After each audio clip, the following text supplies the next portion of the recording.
এই যে আজকের যে টপিক বন ধ্বংসের ইতিবৃত্ত, এগুলো নিয়ে লিখি আসলে আরো আগের থেকে। আমি 85 থেকে লিখি। তখন আমি ঢাকা বিশ্ববিদ্যালয়ের ছাত্র, সাংবাদিকতার ছাত্র, একটা জায়গায় পার্ট টাইম কাজ করতাম। সেখান থেকে ওই মধুপুর থেকে বিভিন্ন, আমি ইনফ্যাক্ট মধুপুরে আমি প্রথমে 3 মাস থেকে ছিলাম 80 সালে। পার্বত্য চট্টগ্রামে অন্যভাবে রাবার চাষ আছে, কিন্তু মধুপুরে Bangladesh forest industry development corporation একে 8,000 একর জমি দিয়ে দেওয়া হয়। তো তারা যে কাজটা করে সেটা হচ্ছে একদম মানে সব গাছ কেটে ফেলে, শাল গাছ সব কেটে ফেলে, শাল গাছ কেটে ফেলে সেখানকার মোথাও পর্যন্ত তুলে ফেলে। এবং 86-এ হুসেন মোহাম্মদ এরশাদ উনি উদ্বোধন করেন, উনি হেলিকপ্টারে গিয়ে একটা গাছ রোপণ করেন। তখন আমি উপস্থিত ছিলাম না, কিন্তু তার কয়েক বছর পর সেই গাছটার আমি ছবি তুলেছি এবং এখনো সেই গাছটা আছে। সন্তোষপুর রাবার বাগানের সামনে গাছটা আছে।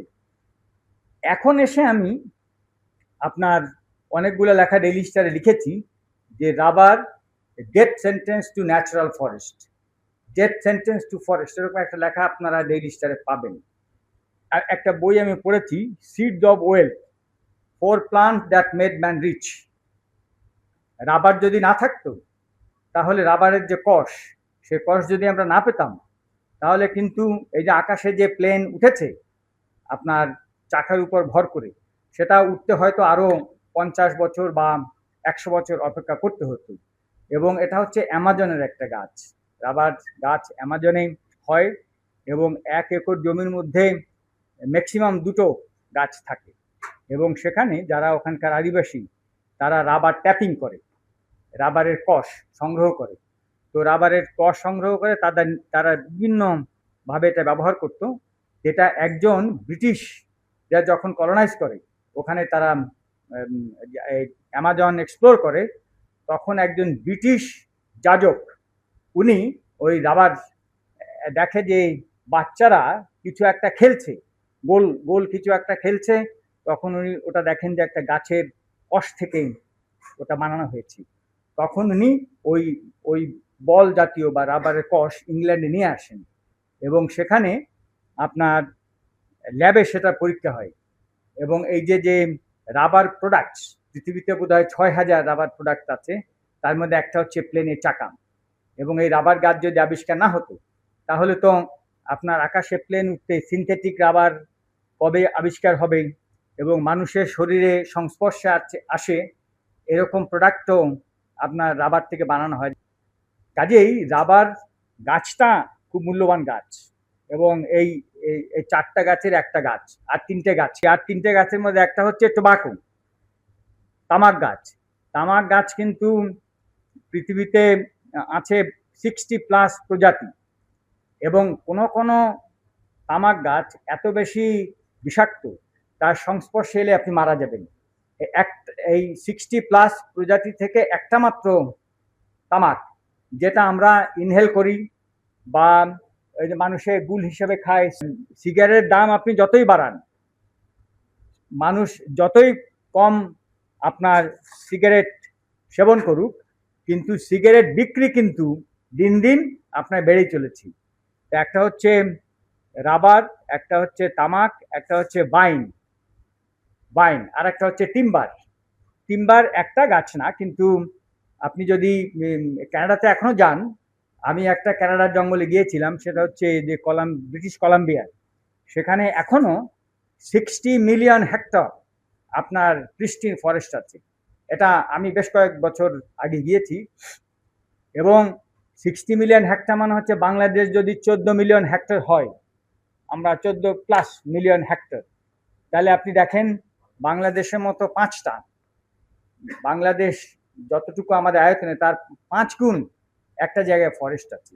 রেড সিডার এবং ডগলাস ফার, 2টো গাছ, এবং ওই গাছ দুটো কিন্তু এতই মূল্যবান গাছ যে কানাডার অর্থনীতির একটা বড় ভিত কিন্তু গাছ। এবং ওখানে একটা গাছের গড় মূল্য $25,000। এখন আপনি ভেবে দেখেন যে 60 মিলিয়ন হেক্টরের মধ্যেই গাছ আছে, এরকম বৃক্ষ আছে। আমরা অনেক সময় জিজ্ঞেস করি যে পৃথিবীতে সব থেকে বড় জঙ্গল কোথায়, সব থেকে বড় জঙ্গল কোথায়? হ্যাঁ, অ্যামাজন। পৃথিবীর সব থেকে বড় জঙ্গল অ্যামাজনে না, পৃথিবীর সব থেকে বড় জঙ্গল হচ্ছে রাশিয়াতে। এবং এটা হচ্ছে তাইগা, তাইগার পরে হচ্ছে তুন্দ্রা।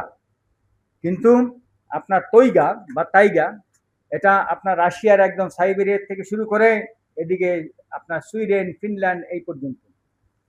রাশিয়া এত আপনার বৃক্ষ সমৃদ্ধ, কিন্তু আপনি যদি প্রজাতি দেখেন তাহলে ডেফিনেটলি অ্যামাজনে প্রজাতি বেশি। আমাদের দেশে, বাংলাদেশে ছোট্ট একটা দেশ, যতটুকুই আছে কেন আছে এখানে আপনি অনেক রকমের প্রজাতি এখানে পাবেন। ইমোশন খুবই গুরুত্বপূর্ণ। উনি যে বিষয়ে কাজ করেন এটা অত্যন্ত গুরুত্বপূর্ণ কাজ। কিন্তু আমরা যদি এই যে বন ধ্বংসের ইতিহাসটা একটু দেখি, বেসিক্যালি এটাই আমি কাজ করেছি, এটা নিয়ে আমি সবসময় কাজ করেছি। মধুপুরে প্রথমে রাবার চাষ ঠেকাতে গিয়ে প্রথম হচ্ছে যে আমাদের নিজস্ব টাকায়, আমাদের সরকারের নিজস্ব অর্থে রাবার চাষ হয়েছে।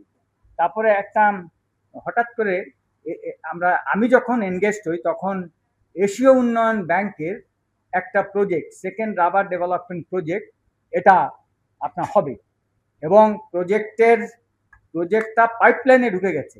পাইপলাইনে ঢোকা মানে হচ্ছে যে আর বেশি দিন অপেক্ষা করতে হবে না, এখান থেকে টাকা আসবে $60 মিলিয়ন। তখন ডেইলি স্টার ছিল না, তখন আমি লিখতে শুরু করলাম, এই ঢাকা কুরিয়ারে ছাপা হতো। একটা পর্যায়ে গিয়ে 90-তে এসে এশীয় উন্নয়ন ব্যাংকের এই প্রজেক্ট বন্ধ করার জন্য আমেরিকান এমবাসিতে ইউএসএইডে কাজ করতেন ব্র্যাড ফুজিমতো বলে একজন, ব্র্যাড ফুজিমতো। তাকে বললাম, দেখো ভাই, এই এরকম মধুপুরে 8,000 একর কেটে, সেখানে শালবন কেটে ওখানে চাষ করা হয়েছে রাবার। এখন আবার 15,000 একর জমি কেটে সেখানে রাবার চাষ হবে, $60 মিলিয়ন প্রজেক্ট। তো ব্র্যাড ফুজিমতো ওইখানে গেল, ওই মধুপুরে গেল। সে দেখে হতবাক যে এভাবে ন্যাচারাল ফরেস্ট কেটে, শালবন কেটে কেন এখানে রাবার চাষ হবে। তো হেডকোয়ার্টারে আপনার ওয়াশিংটনে এসে একটা খুব কড়া চিঠি লিখলো 2 পৃষ্ঠার, সেটা বোধহয় এখনো আমার হাতে আছে। সে লিখলো যে এইটা অত্যন্ত আপনার অন্যায় কাজ হচ্ছে, এইভাবে প্রাকৃতিক বন কেটে রাবারের চাষ করা। রাবার হচ্ছে মনোকালচার। তো সেটা করার পরে, এবং আমি তখন ম্যানিলাতে আমার যাতায়াত ছিল। ম্যানিলাতে এডিবির পয়সায় না, কিন্তু এশীয় উন্নয়ন ব্যাংকের বোর্ড অফ গভর্নর্স মিটিংয়ে আমি কয়েকবার গেলাম।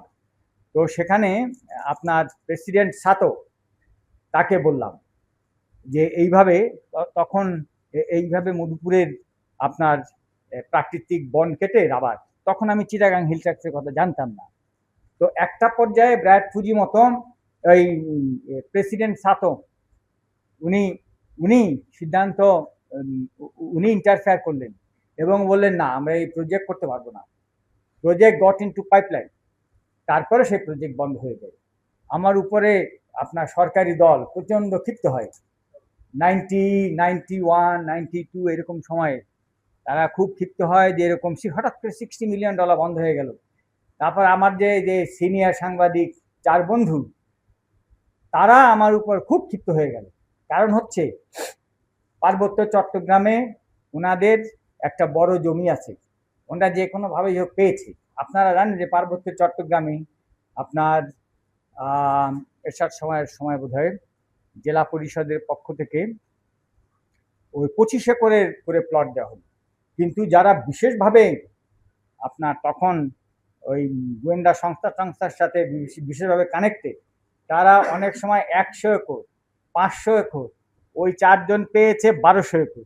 ইন্টারেস্টিং ইতিহাস হলো যে আমি যখন এই সাধারণ রিপোর্টগুলো লিখছি, তখন আমেরিকার থেকে একজন আপনার প্রফেসর জেমস রাশ বলে একজন আপনার ইতিহাসবিদ এই এশিয়াতে এসছেন একটা বই লেখার জন্য। একটা বই লিখবেন যে এশিয়ার এনভায়রনমেন্টালিজম, এটার উপর একটা বই লিখবেন, এবং আমেরিকাতে একটা ইন্টারন্যাশনাল কনফারেন্স হবে, এই বইটা সামনে থাকবে। উনি যখন আসলেন তখন কেউ একজন বলেছেন যে ফিলিপ গাইন একজন আছেন, হ্যাঁ, আমাকে আবার কেউ কেউ নামের কারণে মনে করতো বিদেশি। অনেক সিনিয়র সাংবাদিক বলতেন যে ওই সেলিম সামাদকে, সেলিম ভাই এখন নাই, মারা গেছেন, বললেন যে এরকম একজন বিদেশি এই সমস্ত লেখা লিখছে, উনি কে? তখন জেমস রাশের সঙ্গে আমার হোটেল শেরাটনে বসে 2 দিন খাওয়া দাওয়া হলো। তারপর ওনাকে ছোট ছোট রিপোর্ট দিলাম। উনি করলেন কি, ওইটা তার দি লাস্ট ট্রি বলে একটা বই উনি লিখলেন, সে বইয়ের ভিতরে 2 পৃষ্ঠা লিখে দিলেন। তখন প্রথমবার আমাকে আপনার আমেরিকাতে আমি যাবার সুযোগ পাই 91-এ। একটা ইন্টারন্যাশনাল এশিয়া সোসাইটি আয়োজন করে। এশিয়া সোসাইটি আমাদের তো এশিয়াটিক, কিন্তু এশিয়া সোসাইটি বলে একটা আছে, ওটা বেসিক্যালি তার আগের বছর আমাদের হুসেন মোহাম্মদ এরশাদ গিয়েছিলেন। ওরা মেইনলি মন্ত্রী, মিনিস্টার, প্রাইম মিনিস্টার এদেরকে ইনভাইট করে, খুব বড় ধরনের। সেখানে আমি ওই রাবারের গল্প বললাম মধুপুরের। তারপরে একটা সুযোগ হলো, আমাদেরকে হার্ভার্ডে নিয়ে গেল, হার্ভার্ডে কথা বলার জন্য নিয়ে গেল যে বাংলাদেশে কি হচ্ছে। আমি তো এত এত না বুঝলেও হার্ভার্ডে বুক স্টোরগুলোতে খুঁজতে খুঁজতে দেখি আপনার একটা বই এরকম মোটা, মাল্টিল্যাটারাল ডেভেলপমেন্ট ব্যাংকস, তাদের মানে এবং পরিবেশ, এগুলো নিয়ে একটা বই। সঙ্গে সঙ্গে সেটা কিনলাম। পরে আমি তো হতবাক যে মাল্টিল্যাটারাল ডেভেলপমেন্ট ব্যাংকস অথবা ইন্টারন্যাশনাল ফাইন্যান্সিয়াল ইনস্টিটিউশনস, এগুলো কি, এরা কিভাবে কাজ করে। এক সময় জঙ্গলের মালিক কে ছিল? সরকার, রাষ্ট্র, জনগণ ছিল, তাই তো? মানুষ কম ছিল। আমাদের ভারতবর্ষে মানুষের ইতিহাস কতদিন? ভারতবর্ষে প্রথম মানুষ কখন এসেছে আমি সঠিক জানি না, কিন্তু আপনার ডোমিনিক ক্লাপিয়ারের নাম আপনারা জানেন নিশ্চয়। ডোমিনিক ক্লাপিয়ার একজন সিটি অফ জয়ের রাইটার। উনি একটা বইতে একটা একটা প্রিফেস লিখেছেন। সেখানে দেখলাম ভারতবর্ষে প্রথম মানুষ এসেছে, সেটা একটা বড় গ্যাপের আছে, যে 10 to 20,000 ইয়ার্স আগো। এবং তারা কারা? খুব সম্ভবত দেয়ার মানে এই যাদেরকে আমরা সান্তাল বলি, কালো মানুষ, এই সান্তালরা প্রথম আসছে। আমরা যে এই যে মানুষ এই টেবিলে যে আছি, এই কক্ষের মধ্যে, আমরা কিন্তু বেসিক্যালি সবাই ব্ল্যাক পিপল। আমরা এখন বিভিন্ন রং ধারণ করেছি, কিন্তু we all are black people. আপনার রেভলিউশনটা হয়েছে, সেটার থেকে আস্তে আস্তে কৃষি বিপ্লব। এই যে কৃষি বিপ্লব হয়েছে, এবং সে কতদিন ছিল কৃষি বিপ্লব, মানে আপনার ট্র্যাডিশনাল কৃষি। আমাদের দেশে আপনার 71 সালেও কিন্তু কোনো ইরিগেশন ছিল না। এই আমি 71 সালের আগে কৃষক ছিলাম, কৃষি কাজ করতাম। তো তখন আমাদের কোনো সেচ যন্ত্র ছিল না। একটা হচ্ছে যে বন ধ্বংসের ইতিহাস হচ্ছে, ইট স্টার্টেড উইথ কলোনাইজেশন, তাই তো? আপনার কলোনি, ব্রিটিশরা আগে তো যে যেখানে ছিল সে সেখানকার বেনিফিট নিতে পারত, কিন্তু ব্রিটিশরা হচ্ছে, আমাদের একটা অ্যাক্ট আছে, অ্যাক্ট 7 of 1865। আপনারা এটা ঘেটে দেখবেন যে এখানে বলা আছে যে কিভাবে, যেমন পার্বত্য চট্টগ্রামের 24% ব্রিটিশ আমলে রিজার্ভ করা হয়, এবং সমস্ত ভারতবর্ষে এই অ্যাক্ট 7 of 1865 এর মাধ্যমে জঙ্গল আপনার ব্রিটিশ ক্রাউনের সম্পদে পরিণত হয়। এখন এইটা করে আমাদের ভারতবর্ষের যে জঙ্গল সেটা কিন্তু নিয়ে নেওয়া হলো। এবং একই সময় শিল্প বিপ্লব মানে হচ্ছে যে আপনার জাহাজ বানানোর জন্য কাঠ দরকার, আপনার রেলওয়ে ট্র্যাক, এই যে শালবন, আমাদের মধুপুরে এখন যে গাছ আছে সেটা চেকন আপনার কপিস থেকে শালবন হয়েছে। আসল শালবন একটু দেখার জন্য আমি গেলাম, যে ঠিক আছে শালবনের মানে জন্মস্থান কোথায়, সেটা হচ্ছে নেপালের তরাই। নেপালের 3টে অঞ্চল, একটা হচ্ছে হিমালয়া, মহাভারত, তরাইটা হচ্ছে বাংলাদেশের মতো সমতল। এবং আশ্চর্য ব্যাপার, সেখানকার জমি কিন্তু মধুপুরের মতো লাল না, বেলে মাটি। আমি ওই যে রাপ্তি নদী, কিন্তু আমি খুব মানে দেখার জন্য গিয়েছিলাম যে আমি আবার যাব ওখানে, যে মধুপুরে একসময় হাতি ছিল, বাঘ ছিল, ভাল্লুক ছিল, ময়ূরের ঝাঁক ছিল, আর সব ধরনের সাপ ছিল, ঘাস ছিল, গন্ডার ছিল। চিতওয়ান ন্যাশনাল পার্ক, আগে ছিল রয়্যাল চিতওয়ান ন্যাশনাল পার্ক, এখন হচ্ছে আপনার চিতওয়ান ন্যাশনাল পার্ক। সেখানে গিয়ে প্রথমেই দেখি ময়ূরের ঝাঁক। আমি একটা গাইডের ট্যুরে গিয়েছি, ময়ূরের ঝাঁক দেখে আমি পিছনে যাচ্ছি ছবি তোলার জন্য। তারপরে একদিন জিপ সাফারি করতে গিয়ে 5টা গন্ডার পেয়েছি। এরপরে এমন লিটারেচার পেয়েছি যে জঙ্গল মানে কি, শালবনে কি ছিল, 70 প্রজাতির ঘাস, এবং এই ঘাসের মধ্যে হচ্ছে গন্ডাররা আপনার চলাফেরা করে থাকে।